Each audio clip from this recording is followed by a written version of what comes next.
दोस्तों, आपने middle east का नाम तो सुना ही होगा। मिडिल ईस्ट का जिक्र आते ही हमारे दिमाग में पहाड़, रेगिस्तान, बंजर ज़मीन और पानी की किल्लत की तस्वीरें उभर आती हैं।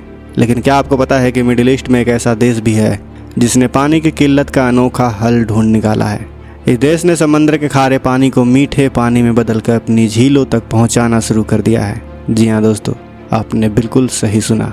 अब आपके मन में सवाल आ रहा होगा कि जब समंदर का पानी खारा होता है तो आखिर झीलों तक मीठा पानी कैसे पहुंचा दिया गया। और अब मैं जो आपको बताने वाला हूँ, इसका जवाब सुनकर आप भी दंग रह जाएंगे, क्योंकि ये कोई साधारण देश नहीं बल्कि एक रेगिस्तानी इलाका है जहाँ कभी लोग प्यास बुझाने के लिए तरसते थे। लेकिन इसी देश ने अपनी टेक्नोलॉजी और दिमाग का ऐसा करिश्मा दिखाया कि न केवल पानी की कमी ख़त्म कर दी बल्कि आज ये पानी एक्सपोर्ट करने वाला देश भी बन चुका है। और ये देश और कोई नहीं बल्कि मिडिल ईस्ट का एक छोटा सा मगर ताकतवर देश इजराइल है। अब सवाल यह है कि आखिर इजराइल ने यह चमत्कार कैसे किया, कैसे एक रेगिस्तानी मुल्क पानी की सबसे बड़ी समस्या से बाहर निकला और आज पूरी दुनिया के लिए एक मिसाल बन गया है। चलिए इस रहस्य से पर्दा उठाते हैं, लेकिन वीडियो में आगे बढ़ने से पहले इस वीडियो को लाइक करें और कमेंट बॉक्स में जय हिंद जरूर लिखें।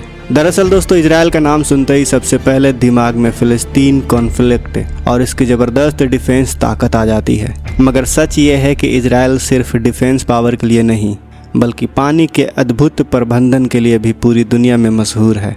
इजराइल का यह मैसिव वाटर हाईवे यानी नेशनल वाटर कैरियर ऐसा स्ट्रक्चर करिश्मा है जिसने न सिर्फ इस देश की पानी की कमी को दूर किया बल्कि दुनिया को यह भी दिखा दिया कि इंसान चाहे तो असंभव को संभव बना सकता है। लेकिन अब सवाल उठता है कि आखिर इजराइल ने इस असंभव से काम को संभव कैसे कर दिया। चलिए शुरुआत से जानते हैं। दोस्तों, इजराइल एक डेजर्ट नेशन है। यहाँ बारिश सिर्फ सर्दियों में होती है और वो भी पूरे देश में नहीं बल्कि सिर्फ नॉर्दर्न हिस्से में। ऐसे में पानी की कमी हमेशा बनी रहती थी। जब 1948 में इजराइल बना तभी से पानी की समस्या इस देश की सबसे बड़ी चुनौती रही। और इसी देश में सी ऑफ गैलिली यहाँ का सबसे बड़ा फ्रेश वाटर लेक है। लेकिन वक्त के साथ साथ इसका लेवल लगातार गिरता चला गया। 2008 में हालात इतने ख़राब हो गए कि पानी का स्तर ब्लैक लाइन तक पहुंच गया। और अगर ब्लैक लाइन से नीचे चला जाता तो झील का पानी हमेशा के लिए खारा हो जाता और पूरी झील बर्बाद हो जाती। नतीजा ये हुआ कि किसानों की फसलें सूखने लगी और हालात इतने बिगड़ गए कि पड़ोसी देश सीरिया में भी भूखा पड़ गया। यानी पूरा रीजन क्रिटिकल क्राइसिस में फंस चुका था। इजराइल को समझ में आ गया कि परंपरागत वाटर स्टोरेज पर अब और भरोसा करना बेकार है। तभी उन्होंने ठाना कि पानी के मैनेजमेंट को पूरी तरह से बदल देना होगा। और ऐसे में सामने आया उनका नेशनल वाटर कैरियर, एक ऐसा मेगा सिस्टम जिसका मकसद था सी ऑफ गैलिली से पानी उठाकर सेंट्रल ऑफ सर्दर्न इजराइल तक पहुंचाना, क्योंकि असली खेती वहीं होती है और पॉपुलेशन भी वहीं सबसे ज़्यादा है। यह प्रोजेक्ट 130 किलोमीटर लंबा है जिसमें pipes, open canals, tunnels, reserve और पंपिंग स्टेशन शामिल है। ये हर घंटे 72,000 क्यूबिक मीटर पानी ट्रांसफ़र कर सकता है, यानी एक दिन में 1.7 मिलियन क्यूबिक मीटर। सोचिए कितना विशाल और तकनीकी रूप से कठिन प्रोजेक्ट रहा होगा ये। मगर सवाल है कि यह आइडिया आया कहाँ से। दरअसल 1950 में इसकी नींव रखी गई। जब इजराइल नया देश बना तो लगातार पॉपुलेशन बढ़ रही थी और खाने के लिए खेती ज़रूरी थी। खेती के लिए पानी चाहिए था। यही वो समय था जब पहले प्रधानमंत्री डेविड बेन गुरियन ने नेगेव रेगिस्तान को हरा भरा बनाने का सपना देखा और नेशनल वाटर कैरियर का विजन सामने आया। लेकिन दिक्कत यह थी कि जॉर्डन नदी का पानी कई देशों में बटा हुआ था और वाटर शेयरिंग को लेकर विवाद खड़े हो गए। फिर भी इजराइल किसी भी कीमत पर इस प्रोजेक्ट को पूरा करना चाहता था। अमेरिका ने भी टेक्नोलॉजी और सपोर्ट में इजराइल का साथ दिया। आखिरकार 1964 में यह प्रोजेक्ट पूरा हुआ और तब से लेकर आज तक यही इजराइल की वाटर लाइफलाइन है।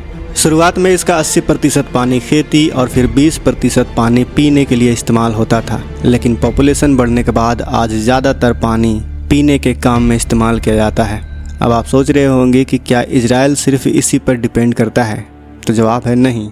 इजराइल और भी कई तरह के गेम खेलता है और असली खेल है डिसलिनेशन, यानी समंदर के खारे पानी को मीठा बनाने से। इजराइल के पास 5 बड़े डिसलिनेशन प्लांट हैं और वहीं से देश के 50% से ज़्यादा ड्रिंकिंग वाटर सप्लाई होती है। इन प्लांट्स को भी नेशनल वाटर कैरियर से जोड़ा गया है। 2023 में इजराइल ने एक और क्रांतिकारी कदम उठाया, national carrier flow reversion project.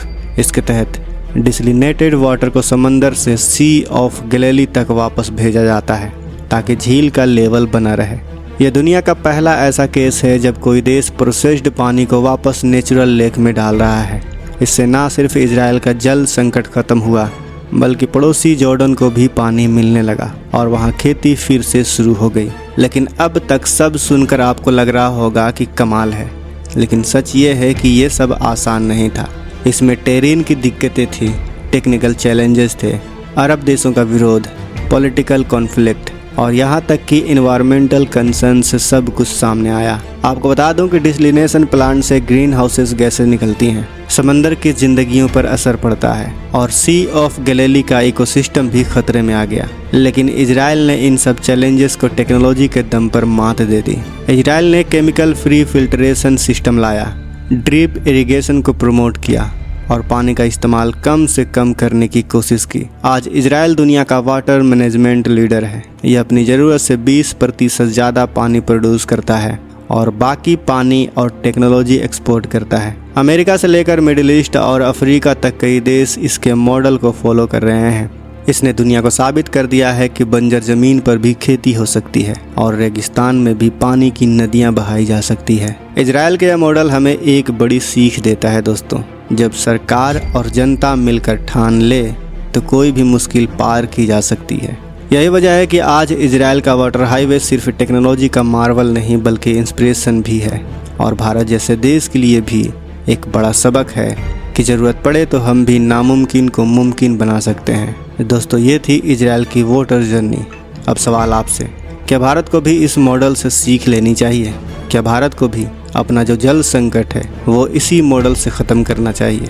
Comment box में हमें लिख कर ज़रूर बताएं। आपका एक एक कमेंट हमारे देश के हालात को बदल सकता है, इसलिए कमेंट करने से पहले ज़रा सा भी ना सोचें। अपनी जो भी राय है, जो भी आपके आइडियाज़ हैं, जो भी आपका ओपिनियन है, उसे कमेंट बॉक्स में ज़रूर छोड़ें। मिलते हैं अगले वीडियो में। जय हिंद, जय भारत।